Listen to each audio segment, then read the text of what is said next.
Hello everyone, welcome to this video. इस video में हम बात करने वाले हैं पीएम नरेंद्र मोदी के यूके एंड मालदीव विजिट को लेकर, जो कि शेड्यूल्ड है आपका जुलाई 23 से लेकर 26 तक।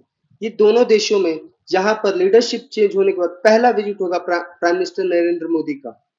इन दोनों देशों में विजिट करके हम फोकस करना चाहेंगे स्ट्रेंथनिंग स्ट्रेटेजिक पार्टनरशिप को लेकर, economic cooperation and people to people ties को लेकर। यानी सिंपल सी बात है, स्ट्रेटेजिक पार्टनरशिप को हम स्ट्रेंथ करेंगे, इकोनॉमिक कोऑपरेशन को, दोनों देशों में इकोनॉमिक कोऑपरेशन को स्ट्रॉन्ग करेंगे, and people to people ties यानी कल्चरल एक्टिविटीज को इंक्रीज करेंगे और उस पीपल टू पीपल टाइज को भी स्ट्रॉन्ग करने की कोशिश करेंगे। अगर आप देखो वर्ल्ड मैप पे इंडिया कहाँ है और मालदीव कहाँ है, ठीक है। मालदीव जो है आपका एक तरीके से साउथ वेस्ट में है, इंडिया के साउथ वेस्ट में आपका मालदीव है। अगर आप देखो इंडिया और यूके को, तो यूके आपका एक तरीके से नॉर्थ वेस्ट में पड़ जाता है, ठीक है। अगर आप देखो तो क्या है, नॉर्थ वेस्ट का केस आ जाता है। तो यानी वर्ल्ड मैप में हमने देख लिया कि कहाँ कहाँ मालदीव है, यूके और इंडिया तो हमें आपको पता ही है। अब थोड़ा सा हम डिस्कस करने वाले हैं कि यूके में जाने का मोटिव क्या है, जो फोकस है या जाने का रीजन क्या है। तो पहला है एफटीए, यानी एफटीए यानी फ्री ट्रेड एग्रीमेंट। पिछले 3 साल इस पर नेगोशिएशन चल रहा था यूके के साथ फ्री ट्रेड एग्रीमेंट को लेकर, जिसमें आपको पता होना चाहिए कि 99% जो इंडियन एक्सपोर्ट्स को बेनिफिट होने वाला है इसका, ठीक है। इससे क्या होगा, इंडियन जो जो एक्सपोर्ट मटेरियल्स है वो टैरिफ से फ्री हो जाएंगे और ब्रिटिश फर्म को भी एक तरीके से बेनिफिट मिलेगा।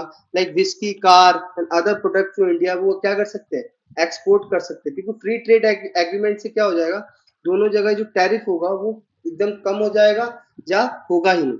स्ट्रेटेजिक डायलॉग के ऊपर भी डिस्कशन किया जाएगा, जो इम्पोर्टेंस को बढ़ाया जाएगा। Like entire gamut of India UK bilateral relations, India UK के रिलेशंस को स्ट्रॉन्ग करना है। Regional regional and global issues पर सेम पेज पर आने की कोशिश करी जाएगी।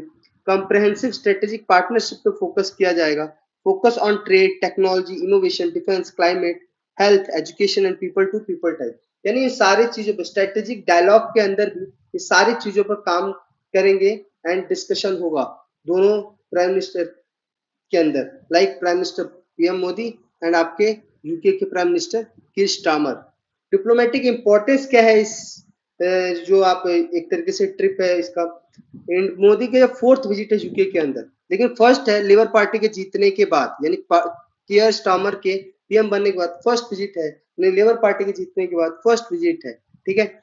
और अगर ये विजिट देखोगे आप, तो ये एक्सपेक्टेड है कि बायलैटरल रिलेशन को स्ट्रॉन्ग करने की कोशिश करी जाएगी और डिफरेंट मल्टीपल सेक्टर्स में क्या है, कोऑपरेशन को स्ट्रेंथ करने की कोशिश करी जाएगी।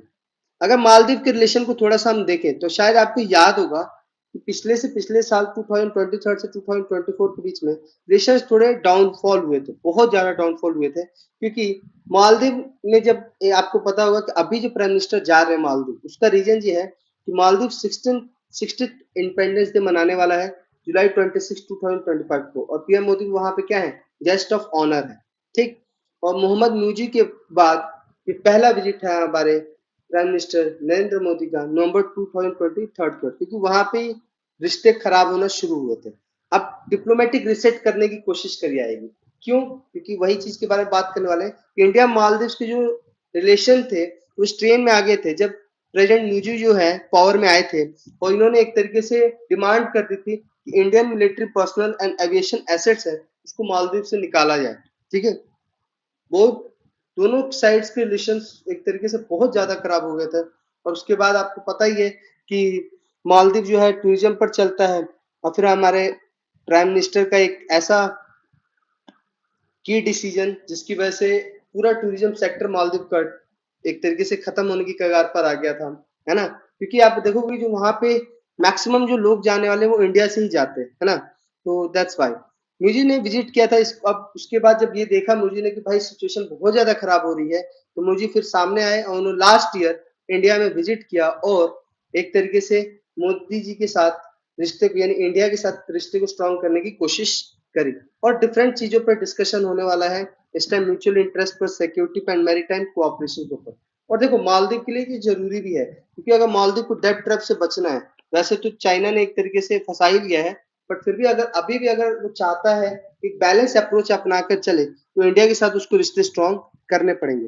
Comprehensive economic and maritime security partnership, यानी दोनों लीडर्स जो है वो प्रोग्रेस के ऊपर रिव्यू करेंगे कि इंडिया की जो इंडिया और मालदीव की ज्वाइंट विजन है comprehensive economic and maritime security partnership, यानी सीधी सी बात है इकोनॉमिक कोऑपरेशन और मैरीटाइम सिक्योरिटी पार्टनरशिप, ये बड़ा इंपॉर्टेंट हो जाता है क्योंकि इंडो पैसिफिक रीजन में अगर आप देखोगे तो इस चीज का बड़ा इंपॉर्टेंस है बिकॉज ऑफ दैट, क्योंकि अगर ऐसा ना होगा तो चाइना एक तरीके से कंट्रोल करने की कोशिश करेगा, और जब चाइना कंट्रोल करने की कोशिश करेगा तो इंडिया को भी थ्रेटेंड है और मालदीव के लिए तो एग्जिस्टेंस का ही सवाल आ जाएगा, है ना। तो दोनों को एक तरीके से बैलेंस करके चलना पड़ेगा और दोनों को अपने रिश्ते स्ट्रॉन्ग करने पड़ेंगे कॉम्प्रहेंसिव वे में। ठीक, broader strategic and Jio political analysis, इस पर थोड़ा सा डिस्कस कर लेते हैं। अब देखो, जब यूके के साथ हमारा यूके के साथ आपको पता होगा कि यूके एक तरीके से ब्रेग्जिट से क्या कर दिया था उसने, मतलब एक तरीके से उसने यूरोपियन यूनियन से अपने आप को बाहर कर दिया था, है ना। और ये जो एग्रीमेंट है ये एक तरीके से दोनों ही देशों की इकोनॉमिक कोऑपरेशन को स्ट्रेंथ को इंक्रीज करेगा, है ना। और सीधी सी बात है दोनों के लिए मार्केट क्या कर देगा, ओपन कर देगा, है ना। और इजिली आप एक दूसरे के मार्केट में एंट्री कर सकते हैं, और जो टैरिफ होगा वो कम से कम लग रहा होगा जिसकी वजह से फ्री ट्रेड एग्रीमेंट की वजह से, जो कि दोनों देशों के लिए क्या होगा, फायदेमंद होगा। मालदीव के साथ अगर हम देखें तो नेबरहुड फर्स्ट की पॉलिसी इंडिया लेकर चलता है हमेशा, एंड महासागर पॉलिसी, इंडियन ओशंस के अंदर महासागर पॉलिसीज को लेकर जो इंडिया की मेन इनिशिएटिव है, जिससे कि वो एक तरीके से इंडियन ओशन पे एक तरीके से अपनी पॉलिटिकल स्ट्रेंथ को इंक्रीज करना चाहता है और एक डेवलपमेंट करना चाहता है, उस पे इंडिया आगे बढ़ना चाहता है। ठीक है, एक स्टेबल और फ्रेंडली मालदीव चाहिए इसके लिए, अगर इंडिया को अपना मैरिटाइम सिक्योरिटी को बढ़ाए रखना है इंडियन ओशन के अंदर चाइना के ग्रोइंग प्रेजेंस को कंट्रोल करना है, तो फिर इंडिया को जरूरत है किसकी, मालदीव की, और मालदीव को भी अपनी एग्जिस्टेंस के लिए जरूरत है किसकी, इंडिया की। Symbolism and soft power, Modi जो है बेसिकली क्या है, गेस्ट ऑफ ऑनर बन रहे हैं 16th इंडिपेंडेंस डे मालदीव के। ठीक है, इससे क्या होगा, एक तरीके से आइलैंड नेशन की जो फॉरेन पॉलिसी है उसकी इंडिया की रेलिवेंस वहां पे पता चलती है कि इंडिया कितना इंपॉर्टेंट है मालदीव के लिए। ठीक है, और एक तरीके से ये एक और चीज बताता है कि इंडिया भी अपने रिश्ते मालदीव के साथ सुधारना चाहता है और रीइंफोर्स करना चाहता है historically, culturally and strategic ties के बेसिस पर। ठीक है, economic and people to people type, और इंडिया दोनों चीजों पर economic and people to people type पे भी काम करना चाहता है दोनों देशों के साथ, क्योंकि इससे क्या होगा, दोनों देशों में जो पीपल टू पीपल कनेक्शन होगा तो एक तरीके से कल्चर एक्टिविटीज एक दूसरे की शेयर होगी, और जब कल्चर एक्टिविटीज शेयर होती हैं, जब लैंग्वेज, जब उनके पर्सनैलिटीज थोड़े से जब इंटरफेरेंस होते हैं, चेंजेस होते हैं, तो समझ में आता है, तो लोग एक दूसरे को समझ पाते हैं अच्छे से, है ना। और इसी बेसिस पर वो कोलैबोरेशंस भी कर सकते हैं, लाइक टेक्नोलॉजी में, इनोवेशंस में, एजुकेशन में, हेल्थ में, climate change and people to people exchanges के ऊपर। ठीक है, ये एक तरीके से तीनों देशों के लिए बेनिफिट है, बिकॉज क्योंकि तीनों ही देशों को इससे क्या होगा, एक रिलेशन भी स्ट्रांग होगा और इकोनॉमिक जो कोऑपरेशन है उसकी भी स्ट्रेंथ बढ़ती चली जाएगी, है ना। चैलेंजेस क्या है, इंडिया यूके की जो चैलेंज है वो ये है कि एफटीए को इम्प्लीमेंट करना, है ना। दोनों क्योंकि ट्रेड इम्बैलेंसेस है ना, और कुछ सेंसिटिव सेक्टर्स है जहां पर मान लो जैसे अगर हम इंडिया का केस लेके चलते हैं, इंडिया जो है मिल्क के मामले में फ्री ट्रेड एग्रीमेंट नहीं करना चाहता, क्योंकि उसको लगता है कि मिल्क के मामले में फिर इंडिया की जो मार्केट होगी क्या हो जाएगी, वो डिस्ट्रॉय हो जाएगी। तो कुछ सेंसिटिव सेक्टर जिसपे भाई दोनों देशों को नोटिस करना पड़ेगा कि भाई इनका ये सेंसिटिव सेक्टर है, इनका ये सेंसिटिव सेक्टर है, इस पर हमें थोड़ा सा एक दूसरे फ्री ट्रेड एग्रीमेंट इसको थोड़ा सा अलग रखना है, और ट्रेड इम्बैलेंस को भी बैलेंस करने की कोशिश करना है। Migration and mobility of professionals, इसको भी एक तरीके से भी क्या सेंसिटिव इशू है, जैसे इंडिया की जो है जो प्रोफेशनल्स हैं, जो हाईली एजुकेटेड पर्सन है, जो हाईली टेक्निकल पर्सन है, वो क्या है बड़े बड़े देशों में जाकर लाइक यूके, अमेरिका में जाकर अच्छा खासा इनकम अर्न करते हैं, उसको भी एक तरीके से बैलेंस करने की कोशिश करना है कि इंडिया यहाँ पे इंडिया के अंदर ही उनको वो सारी फैसिलिटीज प्रोवाइड कराए जिससे कि वो इंडिया में रह के काम कर सके और एक अच्छा खासा दोनों देशों में एक बैलेंस रहे। इंडिया एंड मालदीव की बात करें तो इंडिया को एक तरीके से क्या है फॉरेन पॉलिसी अलाइनमेंट को भी नोटिस करना है, मिलिट्री प्रेजेंस और चाइना इन्फ्लुएंस, इन तीनों चीजों पर इंडिया और मालदीव दोनों को एक दूसरे से क्या करना पड़ेगा, एडहेयर करना पड़ेगा, एक दूसरे से बांधे रखना पड़ेगा। नहीं तो चाइना की इन्फ्लुएंस भी अगर बढ़ेगी तो उससे भी नुकसान है। मिलिट्री प्रेजेंस अगर लगता है मालदीव को कि खतरा है, तो फिर इंडिया को थोड़ा सा उसमें पीछे हटना चाहिए और फॉरेन पॉलिसी अलाइनमेंट दोनों दोनों देशों का एक दूसरे की तरफ होना चाहिए। और इंडिया जो है अपनी स्ट्रेटेजिक डेप्थ जो है मालदीव में बढ़ाना चाहेगा इकोनॉमिक डेवलपमेंट एंड पार्टनरशिप के थ्रू, ठीक है, इवन सिक्योरिटी एग्रीमेंट भी कर कर, ठीक है।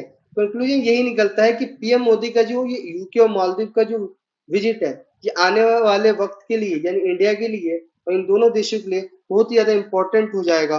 और तीनों देशों के बीच में एक तरीके से स्ट्रॉन्ग रिलेशंस बनाने की कोशिश होगी, ठीक है।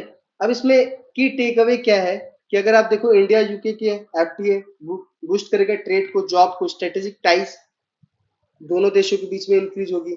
इंडियन मालदीव रिसेट जिसके बारे में हमने बात करी, लीडरशिप डिप्लोमेसी, और ये बड़ा इंपॉर्टेंट हो जाता है जब लीडरशिप चेंजेस होती है तो दोनों अब अलग अलग देशों की जो थॉट प्रोसेस होती है, अलग अलग पार्टीज की भी जो थॉट प्रोसेस होती है वो अलग अलग होती है, उनकी आइडियोलॉजी अलग होती है, उसको एक तरीके से बैलेंस करना बड़ा इंपॉर्टेंट हो जाता है। तो लीडरशिप डिप्लोमेसी भी बड़ा मैटर करेगी। जियो पॉलिटिकल इम्प्लीकेशन, और जियो पॉलिटिकल जो सिचुएशन चल रही है उसमें कैसे इंडो पैसिफिक एरियाज में या डिफरेंट वर्ल्ड ग्लोबल लेवल पर कैसे एक दूसरे को सपोर्ट करना है, एक दूसरे को कोऑपरेट करना है इकोनॉमी में, वो बड़ा मैटर करता है, ठीक है। ये सारी चीजों से हमें पता चलता है कि ये जो विजिट है इंडिया के प्राइम मिनिस्टर नरेंद्र मोदी का, ये बहुत ही क्रुशियल और इम्पोर्टेंट होने जा रहा है। आई होप आपको समझ में आया होगा। Thank you.